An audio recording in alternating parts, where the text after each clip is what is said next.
Hey everyone, welcome to the Locked On Lakers for Wednesday. Brian Kamenetsky, Andy Kamenetsky. Darvin Ham says the Lakers unquestionably have a championship roster. Are these empty platitudes or is he making a solid point? That's next. You are Locked On Lakers, your daily Los Angeles Lakers podcast. Part of the Locked On Podcast Network, your team every day.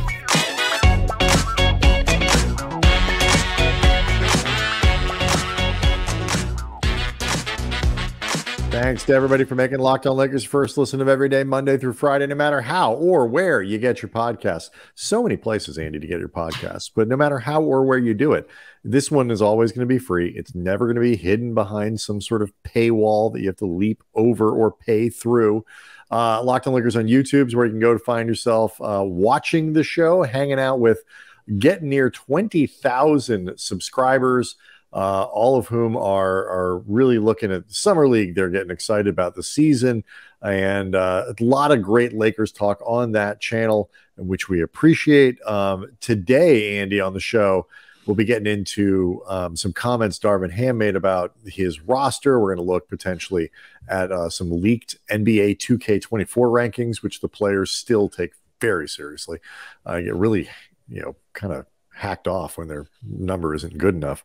But we're going to start here, and obviously some LeBron James news as well, which is related to where we're starting, Andy. Darvin Ham says the Lakers unquestionably have a championship roster.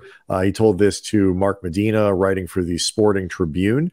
Hell yeah, without question. That's what we're in it for. We're about winning here and winning big. It's not just about, hey, we made the playoffs. We're trying to get to that pinnacle and conquer it. Andy, obviously you would not expect Darvin Ham to say, good Lord, we don't have a prayer. But how much of this do you kind of chalk up to platitudes, and how much of it do you chalk up to, yeah, they have a championship quality roster? I think it's more the latter. I mean, the devil's in the details on this, and it's important to point out, saying that you have a championship caliber roster is not declaring yourself the favorite.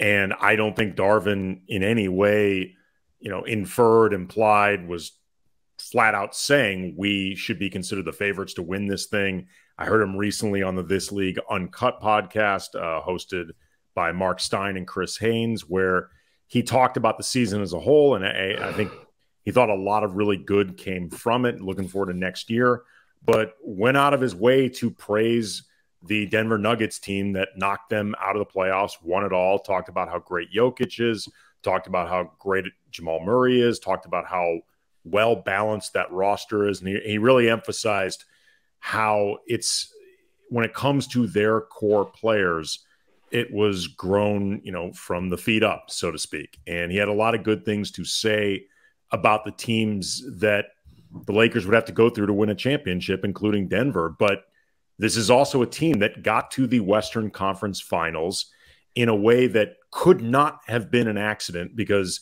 it was impossible for them to back into the playoffs based on where they began. Right. And I think they got better this offseason. But even if you don't think better, it is really difficult, if not impossible, to make an argument that they got worse. Right. And I don't think if you look around the West, or really any team around the league, I don't think anybody had an offseason that makes them head and shoulders above the Lakers. And we plan on going through. Yeah, I was about to say, it's actually one of the things I want to mention. I want to kind of get to as we're talking about this, and we don't have to go, deep. We'll do many deeper dives into, the conference over the course of the summer, once everything is really settled. I mean, there are still going to be little moves around the margins teams make. There's still some big names out there to be traded, and stuff is going to happen before, training camp rolls around. But the other thing you talked about, Darvin Ham's praise for the Nuggets and how they were constructed. And part of what he was excited about with this offseason was continuity. He said this again from the story by Mark Medina. Rightfully so, but our franchise has that tag of chasing down stars and trying to acquire the best possible talent across the board. But sometimes I think the way the game is trending, it's all about cohesiveness.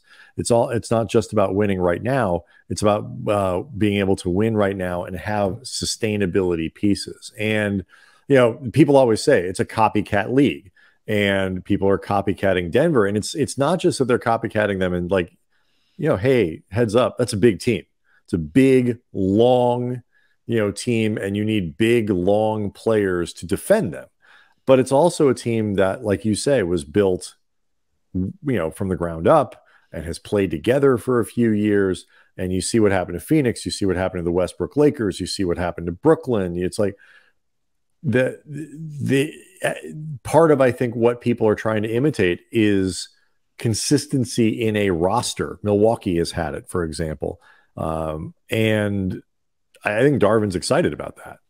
Yeah, he should be. I mean, there is a lot to build on from what clearly worked after the trade deadline, and really, I mean, after the acquisition of Rui Hachimura onward, because again, it is impossible to have gained as much ground as the Lakers gained, some of it without LeBron being available. It's impossible to gain that type of ground without something clicking. And I know, right. Well, you had made the point going into the playoffs a bunch of times that if the Lakers get there, sort of definitionally, they have to be considered a threat because it means they were playing well, because anything else means they wouldn't have been there. Well, and also, too, I mean, if you look at the core pieces of this team that were brought back, whether because guys were still under contract or Rui, Reeves, D'Lo, picking up the option on Jared Vanderbilt, like, the guys that were considered core. I mean, really, as far as anybody that played significant minutes, the only guy they lost was Dennis Schroeder. I mean, I think everybody else either was retained or wasn't that big of a deal in the grand scheme of things with this team. I like Troy Brown. Troy Brown is replaceable. Right, exactly. I mean, I think Taurean Prince is a better version of Troy Brown. He's sort of a better version of Malik Beasley and Troy Brown rolled into the same player. But the pieces that were retained from last year, they on paper fit well together. Like the skill sets mesh well with each other. Now, if you're asking me, do I think they have enough to beat Denver? I need to see more, if for no other reason than, you and I both had a lot of respect for Denver before it became fashionable last year. I've been on Denver Island for a while. But that being said, though, they did not get better this offseason. Losing Bruce Brown is an issue for them. I think even to a lesser but still tangible degree, losing Jeff Green is an issue for them. They're hoping that Christian Brown... Yeah, put it this way. They generally speaking, played like 7 guys in the finals. 7, 8 max. 2 of them are gone. Yeah. So I mean, that's one way of thinking about it. Yeah, I mean, that's obviously a thing. And look, their top 6 guys are really good. And, they're hoping that Christian Brown can take, and I think this is believable, a nice step forward, and that there are other guys that can help them out. But they didn't get appreciably better. Golden State, I don't think got any better this offseason. I mean, unless just having Jordan Poole out of the building and just getting rid of those vibes. Yeah. I think it is underrated. I agree. I think the Lakers got marginally better. I think they are a better balanced team. Yes. I don't think they took great leaps forward, but I don't think that was an option this offseason. Right. And it was a much better chance for them to get kind of noticeably worse than there was for them to get way better. I think they made the types of incremental improvements that set them up to be successful and still have some structural flexibility in the roster that they have. But next, part of the reason I think that Darvin is excited is related to the news this week about LeBron James. But I also do want to ask you about kind of what the conference looks like, in that, because last year, the biggest benefit the Lakers got last year was the conference was unusually soft. It's hard to picture that happening again. And where teams cluster up is going to be really interesting. So we'll get to all of that stuff next. Locked On Lakers is brought to you by Bird Dogs, the makers of shorts and pants that feature the future of comfort, which is built-in underwear. It's stitched inside the pants and shorts, almost like a layer of boxer brief that are one with the clothing, and they call it Comfort Kingdom. And you can rule this land in your Bird Dogs. You can look better, feel great wearing your Bird Dogs. The stretchy fabric makes my legs, your legs, everyone's legs look great, and they are comfier than other pants and shorts, and that's because they're not made from the typically stiff, restricting cotton in most leg wear.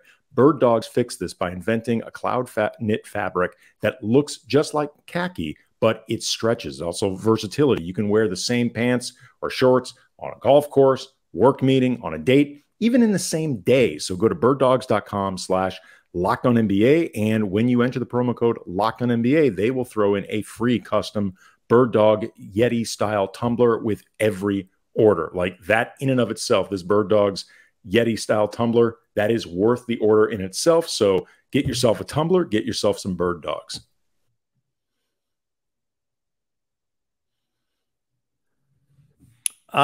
Real quick, don't want to get, I guess, too deep on this. Wednesday, Andy, I'm sorry, Tuesday, I should say, was the in 1996 was the day that Kobe Bryant became a Laker. It is obviously still so strange. July 11th, 1996. I mean, it's a long time ago now. 1996 was a while ago. It is so strange. It's still strange to so many people. I am hardly alone in that. But whenever something like this comes up, I always think to myself, like, when somebody dies tragically and so short of when they should, as it was with Kobe, they almost like become sort of frozen. Like, your image of them becomes frozen. And in some for some people, some places, like I kind of,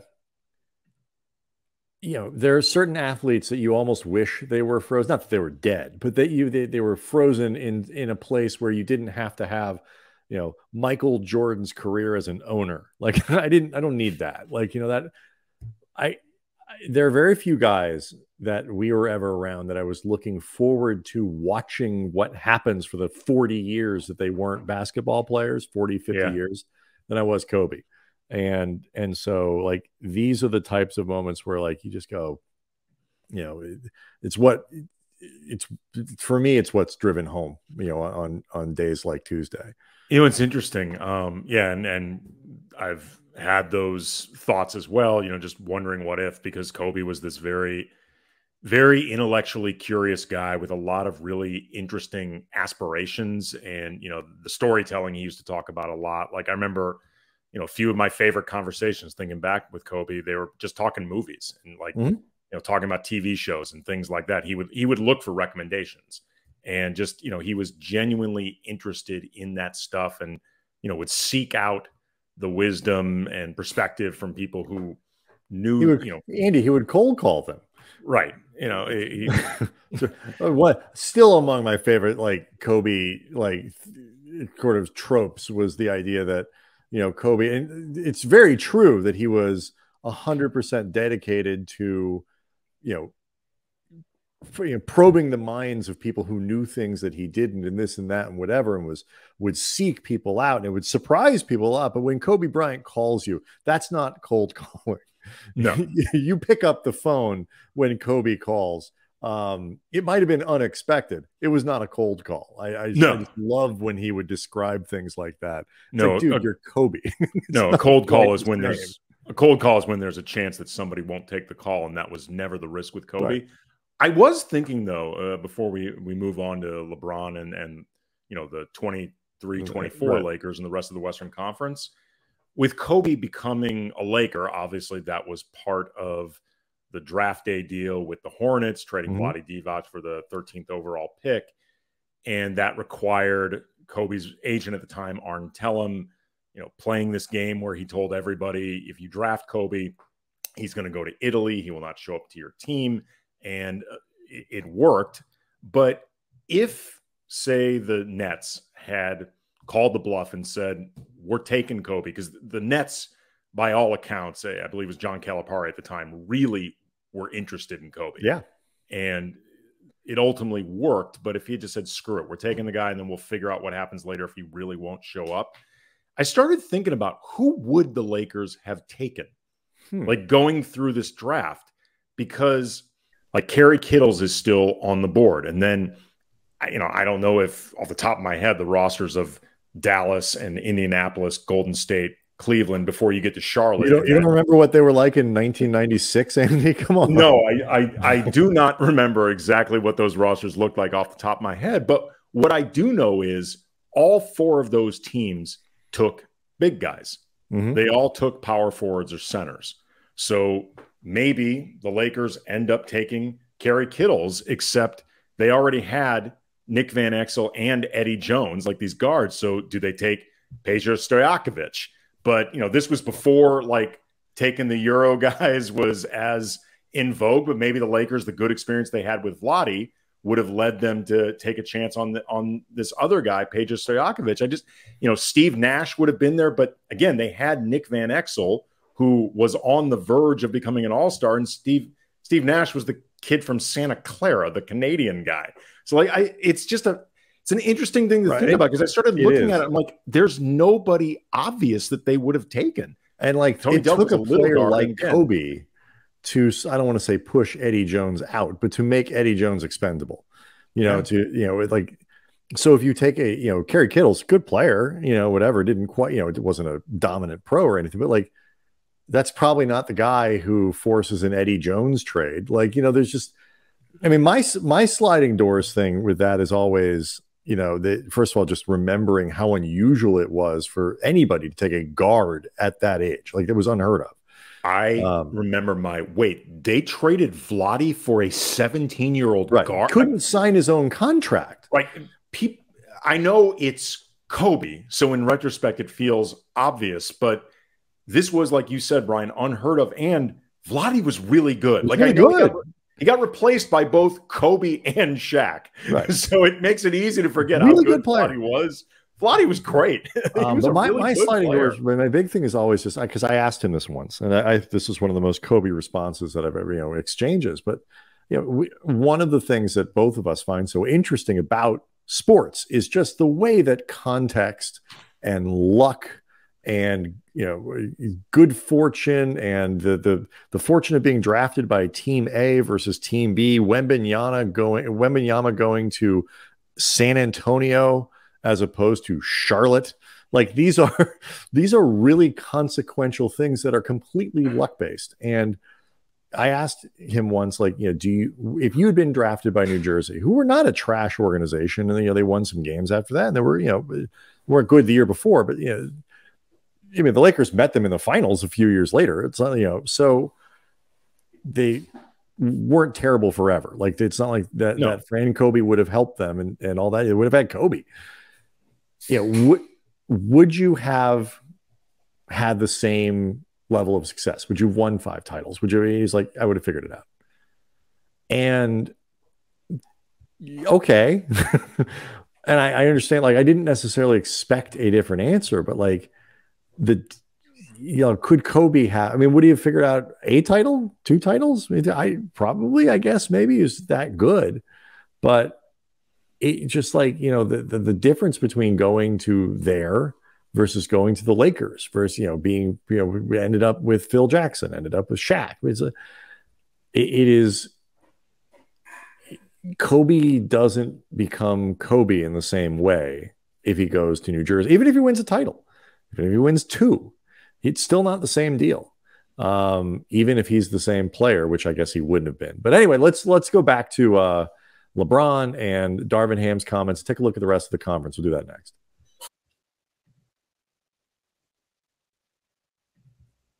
Locked On Lakers is brought to you by BetterHelp, and it's easy to get caught up in what everyone else needs from you, never taking that moment to think about what you need from yourself, and just trying to balance being there for your significant other and your children, your extended family, your job. But again, remembering to be there for yourself. It's not easy, and life can leave you feeling stretched thin and burned out. And unfortunately, it does not come with a user manual, and it's normal to feel stuck at times. And I can personally speak to how much therapy helped me during a really difficult period in my life for me and my family. And sitting down, talking with someone was huge. BetterHelp has connected over 3 million people with licensed therapists. It's convenient, accessible anywhere, 100% online, no waiting rooms, no traffic. Plus, it's affordable. So just fill out a brief questionnaire with a match for a therapist. And if things aren't clicking, you can easily switch to a new therapist anytime. So if you want to live a more empowered life, therapy can get you there. Visit betterhelp.com/lockedon today to get 10% off your first month. That's betterhelp, HELP.com/locked on. All right. So, Andy, one of the reasons that Darvin Ham is so optimistic about the Lakers this year is because LeBron James is going to be playing. Not that any of us were really surprised by that. You know, the Lakers have given off no indication that the retirement talk had legs. But just, Rob Pelinka in Vegas and in Sacramento was sort of demurring, I guess, when asked about LeBron, and leaving that to LeBron to talk about and whatever. But Rich Paul was talking on Sirius XM radio, said, quote, "Then you saw how he ended the season, making the comment about having a lot to think about, and then 2 weeks later he's texting me because he's motivated to get back out there." So LeBron is going to play, and he's going to come back. Nobody's surprised by that, but it is still worth noting. When you think about a potentially healthy LeBron coming back post foot surgery, if that's required or whatever it might be, and this roster, and you start to think again about the rest of the conference, I agree with you. Denver has taken a small step back, at least until we see who fills that space that particularly Bruce Brown creates. Is it Christian Brown? Is it, they like Watson? They've got a couple good young players that they like there that between 2 or 3 guys, you maybe can fill that space that Bruce Brown left. But what about Phoenix? What about Memphis? The suspended job, but when he comes back, adding Marcus Smart, which I think is a really great acquisition for them. You swap out the hard-nosedness and waves arms about of Dylan Brooks for Marcus Smart. Like, that is an upgrade with getting a lot of the same sort of broad qualities. What about them? What about Dallas, who's had a sneaky good offseason? Like, the conference ought to be what we sort of thought it was going to be last year in a lot of ways. And so I'm really interested to see where the Lakers kind of land in that group. I still think they're probably top 3, top 4, with things, at least in terms of known quantities. Yeah. Phoenix, I need to see what it looks like because their top end is pretty high, but then the foundation around it has, to put it mildly, some question marks. Yes. And the foundation matters as much as those 3 guys and DeAndre Ayton in his own right. That's a lot to deal with. You also need people around them. They did about as well as I think you could, basically working with just minimum contract. Like Eric Gordon on a minimum is a steal, right? Stuff like that. But what they won't have, Andy, is even the slightest sense of continuity. And they've got guys at the top of the roster, Beal, Durant, Gordon, who we just mentioned, who get hurt all the time. So I mean, Booker gets hurt. Yeah, but that's going to be a problem in terms of integrating all. It's not easy to put Brad Beal, Devin Booker, Kevin Durant, DeAndre Ayton on the floor, surrounded by dudes who have literally never played together. That is not an easy thing to do. Yeah, and Dallas, I think, has had a better offseason than, if nothing else, it looked to me like they were going to have. Mm-hmm. But it remains to be seen how great of a starting option day in, day out is Grant Williams, for example. He's never had this type of prominent role before. Right. And I think if you look at Dallas's roster right now, you've got 2, all-star, sometimes in the case of, definitely in the case of Luka, but sometimes in the case of Kyrie, all NBA caliber players. And then everybody else is somewhere between good to solid, but how all these pieces work together and how well that they can supplement their 2 guys at the top, again, I think remains to be seen. Memphis, the time away from Ja, they've shown before that they can win games without him. But him being away for quite a while, then putting him back into that mix, I think is going to be interesting to see just how that plays out. And they have Smart, but they also, part of the success without Ja was because of Tyus Jones, who's not there anymore. Right. And he's a very different type of point guard than Marcus Smart. He's much more of like a table. He's much more of a table center, much more of like a true facilitator than Marcus Smart. So seeing exactly how the offense operates without Ja and without Tyus Jones, again, I get back to the idea of, I'm not looking to say the Lakers had the best offseason of any Western Conference team, but I don't think they significantly, at the very least, lost ground. I feel like they are in a position where if things break well for them, and maybe at the expense of a couple other teams, they're in a position to do something. And if you're not the favorite, that's the best you can ever ask. Like, am I there? Am I poised if opportunity strikes? I look at it, in terms of known knowns, like teams that you feel relatively comfortable thinking, I think I have an idea of what this team is. I think Denver is still obviously in that category. I mean, yes, losing Brown hurts, but it's not, that doesn't change them fundamentally. Memphis is a bit of a wait and see. The Suns are a bit of a wait and see. The Clippers, I think, are a wait and see. The same question as always with the Clippers. Right. But even then, I think there's still enough. I think more changes could be coming there. The Warriors are a bit of a wait and see, just because I don't know what this Chris Paul thing looks like. The Thunder, I think, are a wait and see with tremendous potential. But they're not a championship team. No. But I think they could make like a leap like the Grizzlies did a couple years ago. And I think the only other team that I look at are the Lakers, the Nuggets, and I think the Kings are a relatively predictable group. I think they got a little bit better over the course of the offseason. I actually like what they've done kind of quietly. And other than that, I think there should be a lot of good teams, but I look at the Lakers as one of the few teams in the conference where you feel going, where we are right now, you feel like you got a pretty good idea of what the team is, what the strengths are, what the weaknesses are. They all look a lot like what they looked like last year, which is, I guess, bad in some ways, can shore them up, but it's good because the coaching staff can plan for that. Like, that's part of continuity. It's like, yeah, we had a weakness, but it's still a weakness, but we're better at working around it and adapting to it as a roster and a coaching staff. Well, I was going to say, you mentioned the coaching staff. Part of continuity is Darvin has more experience, and he's still going to be learning because there's far more to this gig than you learn in just 1 year. But he's experienced. He's spent a decade plus on a lot of staffs that were really successful. And if nothing else, what we learned about Darvin was he's good with his players. He is good at getting buy-in.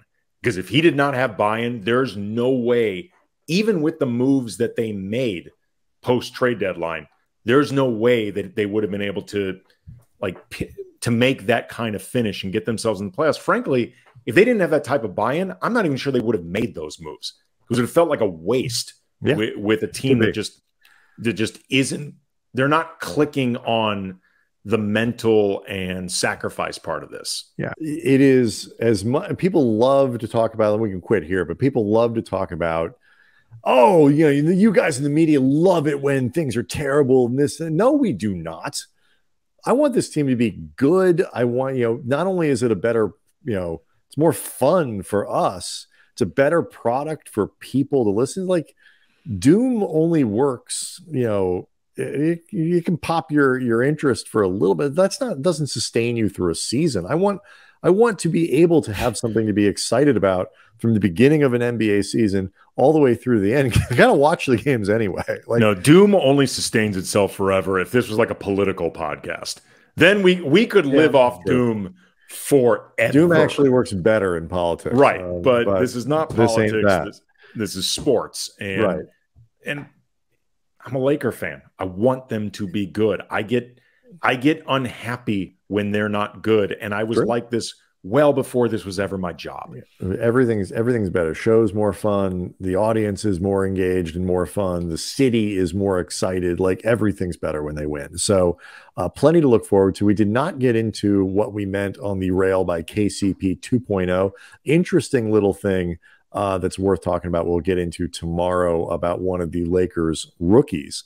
We didn't get into the 2K stuff, which I always find entertaining. Obviously, we'll keep recapping, what's going on with the summer league and the chase for a center around to fill that 14th spot. Locked On Lakers on YouTube is where you can go to see the show and hang out, ask us questions, leave us comments that we can use on the program. We want them and we appreciate them, and we'll see everybody on Thursday.